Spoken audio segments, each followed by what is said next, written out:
তওবা আমি আল্লাহ রাব্বুল আলামিন কবুল করে নিয়েছি।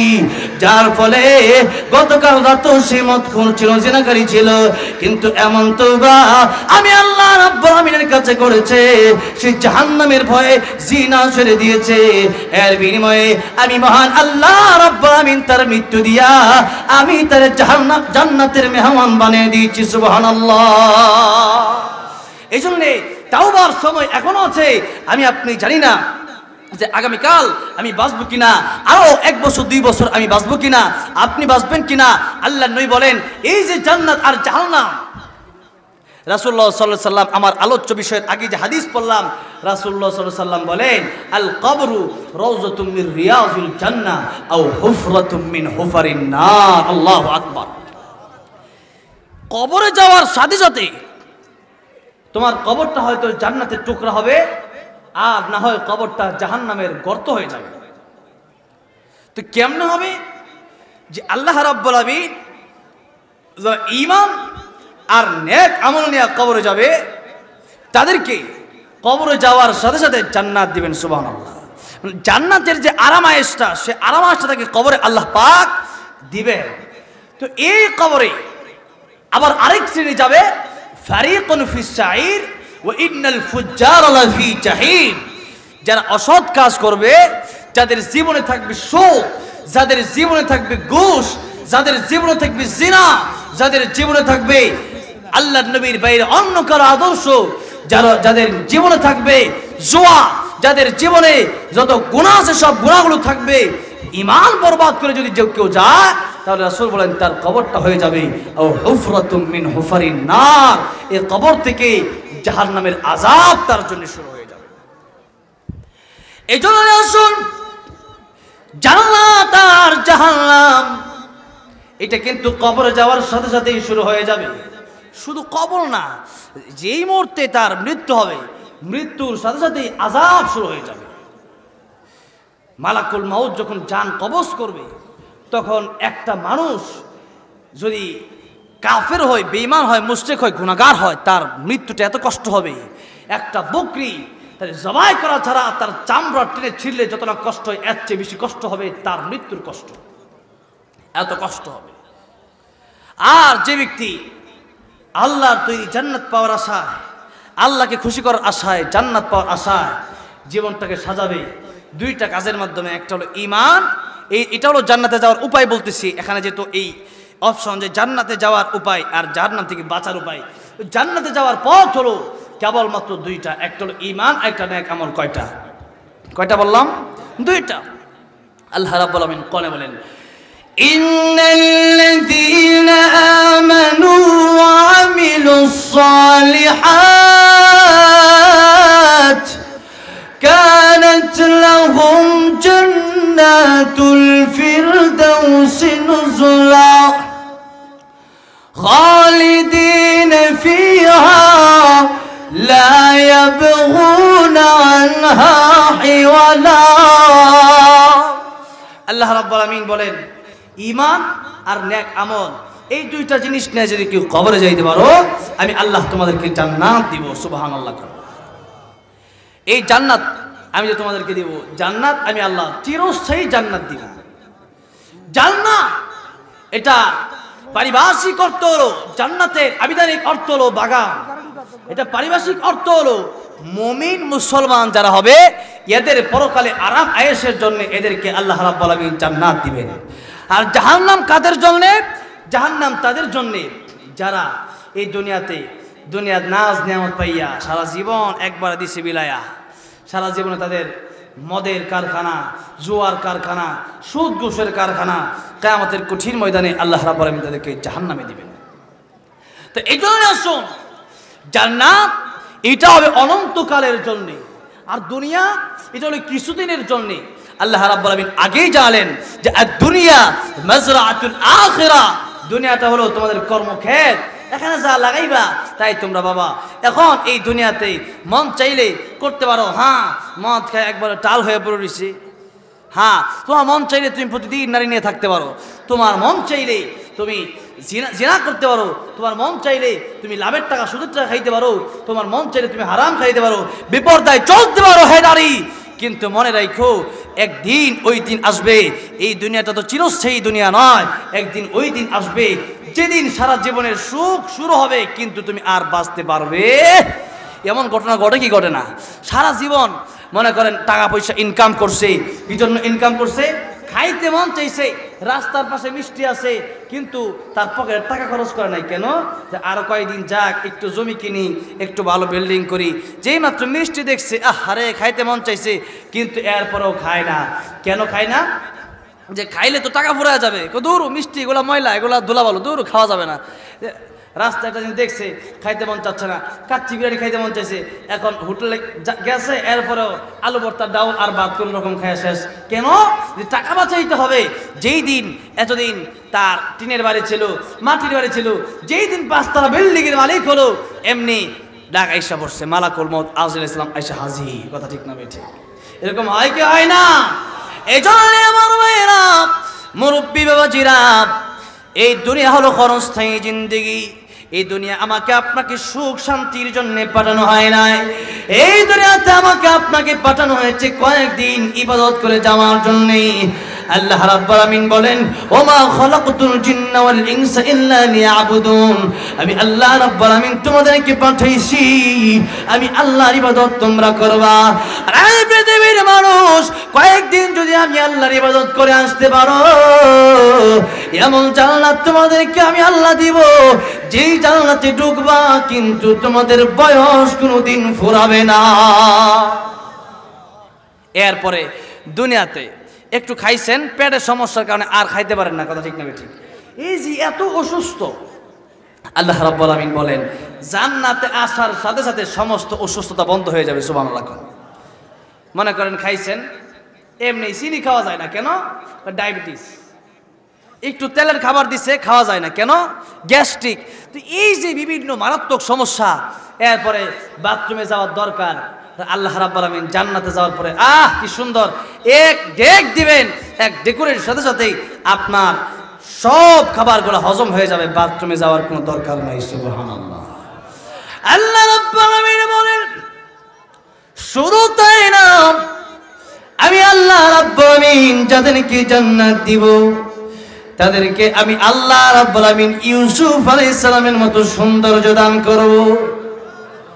ইউসুফ আলাইহিস সালামের সৌন্দর্য দেখা নারীরা হাত কাটছিল। এত সৌন্দর্য আল্লাহ রাব্বুল আমিন আমারে আপনারা দান করবে। কণ্ঠ শোনার জন্য সবাই পাগল। কথা ঠিক না বেঠিক? কণ্ঠ ভালো হইলে ওয়াজটা শুনতে মজা লাগে। কথা ঠিক না বেঠিক? আল্লাহ রাব্বুল আমিন বলেন, জান্নাতীরা এত সুন্দর কণ্ঠ আমি আল্লাহ রাব্বুল আমিন তোমাদেরকে দান করব, যে কণ্ঠ আমি আল্লাহ রাব্বুল আমিন দিয়েছিলাম দাউদ আলাইহিস সালামকে। সুবহানাল্লাহ। দাউদ আলাইহিস সালামের কণ্ঠ কেমন ছিল? আসমানের পাখিরা দাউদ আলাইহিস সালামের কণ্ঠ শুনে জমিনে চলে আসতো। সাগরের মাঝখানে যেই মাছ থাকতো, ওই মাছগুলা দাউদ আলাইহিস সালামের কণ্ঠে তেলাওয়াত শোনার জন্য সাগরের কিনারায় চলে আসতেন। মহান আল্লাহ রাব্বুল আমিন বলেন, এত সুন্দর কণ্ঠ আমি আল্লাহ রাব্বুল আমিন তোমাদেরকে দান করব। আর চরিত্র সুন্দর হওয়ার দরকার আছে না নাই? আল্লাহ রাব্বুল আমিন বলেন, আমার নবী, প্যারা নবী, বিশ্ব নবী মুহাম্মদুর রাসূলুল্লাহ সাল্লাল্লাহু আলাইহি সাল্লামের মতো সুন্দর চরিত্র আমি আল্লাহ রাব্বুল আমিন তোমাদেরকে দান করব। জান্নাত চির সুখের ঘর, জান্নাত চির সুখের ঘর, যদি জানতে ওগো তুমি, মায়া ঘেরা রঙিন পৃথিবী নয় তো সুখের খনি, মায়া ঘেরা রঙিন পৃথিবী নয় তো সুখের খনি। এজন্য আসুন আমার ভাইয়েরা, মুরব্বী বাবাজিরা, জান্নাত এমন জান্নাতে যদি যেতে হয় যেই জান্নাতে আমার জন্য আপনার জন্য চিরসুখ হয়ে যাবে। শুধু সুখ নয়, আল্লাহ রাব্বুল আমিন আমাদেরকে বানাইলেন এত সুন্দর করে, মহান আল্লাহকে দেখার ইচ্ছা আমাদের আছে না নাই? আল্লাহ রাব্বুল আমিন বলেন, জান্নাতীরা যারা আসবে, ও জান্নাতীরা, তোমাদের সাথে আমি আল্লাহ নিজে দেখা দিব। সুবহানাল্লাহ। জান্নাতে যাওয়ার পরে মহান আল্লাহ রাব্বুল আলামিন জিজ্ঞাসা করবে জান্নাতীরা রে, আর কিছু নিয়ামত তোমাদের পাওয়ার বাকি আছে কিনা? আল্লাহ গো, কোরআনে যা বর্ণনা করেছেন তা তো পেয়েছি। হ্যাঁ প্রভু, নিয়ামত তো পাইছি। এমন কি আল্লাহ কোরআনে যা তুমি বলেছো তার থেকে 97 গুণ বেশি পেয়েছি। বলেন সুবহানাল্লাহ। কিন্তু আলেমরা এখনো কিছু বলে না। সুবহানাল্লাহ কোন আলেমদেরকে নিয়ে যা টিটকারি করে যে মোল্লা বুঝছেন জান্নাতে গেলে হুজুরই লাগবো, কোন ঠিক নেবে? ঠিক। আমার আগে আমার বন্ধু জুনাদুল হাবিব হয়ে গেছে, ঠিক নেবে? ঠিক, যে হুজুরদেরকে জানাজাই লাগবে। হুজুরদেরকে দিয়েই যখন আমরা জন্ম হই তখন আজান দেওয়া হয়, ঠিক না? ঠিক। হুজুর দিয়েই বিয়া পড়াইতেছে। জীবনের 3টা মোড়, একটা হলো জন্মের সময়, একটা বিয়ার সময়, একটা মৃত্যুর সময়। কথা বলেন ঠিক না? ঠিক। এই 3টা সময় যে হুজুরদেরকে লাগতেছে, হুজুরে গালি দেওয়া যাবে? গালি দেওয়া যাবে? গালি দেওয়া যাবে না।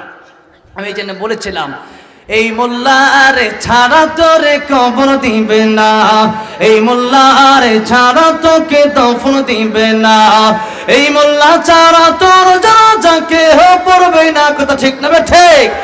এই মোল্লা ছাড়া তোর জানাজাকে পড়বে না, এই মোল্লা রে ছাড়া তোকে কবর দিবে না, এই মোল্লারে ছাড়া তোকে দফন দিবে না।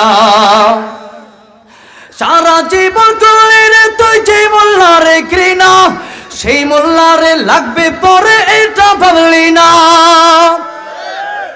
সারা জীবন করে রে তুই যে মোল্লারে ঘৃণা, সেই মোল্লারে লাগবে পরে এটা ভাবলি না। আরে এই মোল্লা না থাকলে তোর মার বিয়া হইতো না। আরো জোরে বলতে হবে, ঠিক না? ঠিক। এই মোল্লা না থাকলে তোর মার বিয়া হইতো না, এই মোল্লা রে ছাড়া তোকে কবর দিবে না, এই মোল্লা রে ছাড়া তোকে দফন দিবে না, এই মোল্লা ছাড়া তোর জানাজাকে পড়বে না, এই মোল্লা রে ছাড়া তোকে কবর দিবে না, এই মোল্লা রে ছাড়া তোকে দফন দিবে না। ঠিক না? ঠিক। তোর মা বাবা যাবে যেদিন দুনিয়া ছেড়ে, সেদিন ঠিকই আসতে হবে এই মোল্লাদের ধারে। তোর মা বাবা যাবে যেদিন দুনিয়া ছেড়ে, সেদিন ঠিকই আসতে হবে এই মোল্লাদের ধারে। আরে ওরা ঠেকাই পড়লে মোল্লা চিনে, নইলে চিনে না। ওরা ঠেকাই পড়লে মোল্লা চিনে, নইলে চিনে না। এই মোল্লা রে ছাড়া তোকে কবর দিবে না, এই মোল্লা রে ছাড়া তোকে দফন দিবে না, এই মোল্লা ছাড়া তোর জানাজাকে পড়বে না, এই মোল্লা ছাড়া তোর জানাজাকে পড়বে না, এই মোল্লা রে ছাড়া তোকে কবর দিবে না, এই মোল্লা রে ছাড়া তোকে দফন দিবে না। কথা ঠিক না? বেঠি। মুসলমান, আজকে ওলামায়ে কেরামদেরকে দেখলে যদি চুলকানি শুরু হয়ে যায়, ওলামায়ে কেরামদেরকে যারা গালি দেয়, আমি বলতে চাই তোমাদের জন্মের সময় হুজুর লাগলো, বিয়ের সময় লাগলো, মৃত্যুর সময় লাগলো, ওলামায়ে কেরামদেরকে গালি দেওয়ার চেষ্টা করলে বোঝা যাবে তোমাদের জন্মে ভেজাল আছে। কথা ঠিক না? বেঠি। আমার ভাইরা, এই জন্যে হুজুরদেরকে সম্মান করা দরকার আছে না নাই? আমার যুবক ভাই, আমি আজকে বড় খুশি হয়ে গেছি যে আজকে এখানে আমার যুবক ভাই এত সুন্দর করে আলেমদেরকে সম্মান দিয়েছেন। আমি লক্ষ্মীপুর, নোয়াখালী এই মাহফিলগুলা আমার কাছে খুবই ভালো লাগে। আমি বছরে 4-5টা মাহফিল এলাকাগুলোতে নেই, প্রত্যেকটা প্রায় জেলাগুলোতেই তো মাহফিল দেই। তো এলাকার মানুষ আলহামদুলিল্লাহ ওলামায়ে কেরামদের যথেষ্ট সম্মান করেছেন। বলেন আলহামদুলিল্লাহ। এরকম হওয়া চাই যাতে করে মৃত্যুর পর আমার জন্য হুজুর একটু দোয়া করতে পারে। কথা ঠিক না? বেঠি। আলোচনার সময় কম, 27 বাজে হুজুর চলে আসবে। শুধুমাত্র একটি ইসলামী সঙ্গীত আমাকে গাওয়ার জন্য বলা হয়েছে। আচ্ছা আচ্ছা, সময় 15 মিনিট আমার আর বাড়ায় দেওয়া হয়েছে। তো আমি অমদিনা মাটির এই গাওয়ার জন্য বলা হয়েছে, আমি গাইব ইনশাল্লাহ। তবে তার আগে বয়ানের চেষ্টা করে দিই। আমি এক বয়ানটা শেষ করি, বয়ানের মূল কাজটা শেষ করি। জান্নাতে যেতে হলে আমাদের ঈমান ঠিক করতে হবে। ঈমান ঠিক করতে হলে 1 নম্বরে মাজারে সেজদা দেওয়া যাবে না এবং চাওয়া যাবে না, শিরিক করা যাবে এক নম্বর শর্ত। দুই নম্বরে আল্লাহ রাসূলুল্লাহ সাল্লাল্লাহু আলাইহি সাল্লামের রাসূল সাল্লাল্লাহু আলাইহি সাল্লামের আদর্শ আমাদের মানতে হবে। এটা কয় নম্বর কথা? দুই নম্বর কথা। এটার ভিতরে নেক আমল সীমাবদ্ধ রাখলাম। এবার আসুন জাহান্নাম থেকে বাঁচার উপায়। উলামায়ে কেরাম সবাই একমত, সমস্ত মুফাসসিরে কেরামগণ একমত যে জাহান্নাম থেকে বাঁচার উপায় হলো নিজে দ্বীন শিক্ষা করা আর নিজের সন্তানকে মাদ্রাসায় পড়ানো, দ্বীন শিক্ষা দেওয়া। কথাটা মনে থাকবে ইনশাআল্লাহ। আল্লাহ কবুল করেন, বলেন আমিন। এখন যে সঙ্গীত আপনারা কোটি কোটি মানুষ সারা বিশ্বে আমার এই সঙ্গীত শুনেছেন, এমনকি এবছর ইনশাআল্লাহ মালয়েশিয়াতেও আমার এই গজল শোনার জন্য মানুষ অপেক্ষা করতেছে। ইনশাআল্লাহ এবছর মালয়েশিয়াতে যাবো, বলেন আলহামদুলিল্লাহ। তো আমি আর যারা দাঁড়িয়ে আছেন মেহেরবানি করে আপনারা একটু ভিতরে যদি চলে আসতেন আমিও খুশি হতাম। আজকের প্রধান বক্তা শোয়েব আহমদ আশরাফি সাহেব আসতেছেন, হুজুরও খুশি হবে ইনশাআল্লাহ যদি আপনারা ভিতরে আসতে। আসলে জায়গা তো নাই, এরপরে যারা এখানে জায়গা একটু একটু চেপে চেপে বসলে একটু জায়গা তাদেরকে দিলে আল্লাহ বলেন আমি তোমাদের কবরে জান্নাতে জায়গা বড় করে দিব। সুবহানাল্লাহ। এজন্য জান্নাতে যারা জায়গা চান, কবরে যারা জায়গা বড় চান হাত তুলে না, তারা একটু সামনে আইসা একটু সামনে আইসা বসি। আর যারা দাঁড়ায় আছেন মেহেরবানি করে আপনারা এখানে সামিয়ানার নিচে প্যান্ডেলের নিচে এসে বসেন। এখন আমি আপনাদেরকে গজলটা শোনাবো। এর আগেই আপনারা বসে বলেন ইনশাআল্লাহ, কেউ উঠবেন না, আপনারা সবাই বসেন। আলহামদুলিল্লাহ, আপনারা অনেক মানুষ আজকের লোহাখালী, আজকের এই লক্ষ্মীপুর একটা ইতিহাস সৃষ্টি হয়েছে। দেখেন আমাদের যুবক ভাইরা এখন কোরআনের জন্য, ইসলামের জন্য কত পাগল। তারা আগে গান শুনতো, এখন তারা গান শুনে না। বলে হুজুর আমি আপনার কথা শুনে এখন আলহামদুলিল্লাহ, আগে গান শুনতাম এখন গান শুনে এখন গজল শুনি। বলেন আলহামদুলিল্লাহ। এই জন্যই তো গজল গাওয়া। আমার রাসূল সাল্লাল্লাহু আলাইহি সাল্লামের ভালোবাসায় যদি আমরা গজল গাই, আমরা যদি নাচ গাই, এই নাচ শুনে যদি কোনো যুবক ভাই যদি গান বাদ দিয়ে দেয়, তাহলে এটা আমার নাজাতের জন্য জরিয়া হয়ে যেতে পারে। কথা বলেন ঠিক না ঠিক? আসুন আপনাদেরকে এই গজলটা শুনিয়ে এরপর একটু সময় দিয়ে আমি চলে যাব। হুজুর আসতেছেন। 10টা বাজায় না ভাই, আমার তো আগে যেতে হবে, একটু আগে আগে হুজুর কানেন।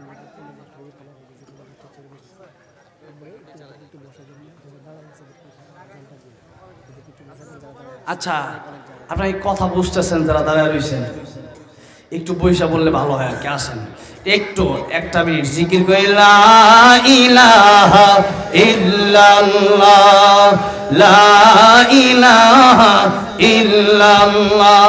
তো বসলে ভালো হয়। যারা আছেন মেহেরবানি করে এতবার অনুরোধ করতেছি, আমি মুসাফির মানুষ।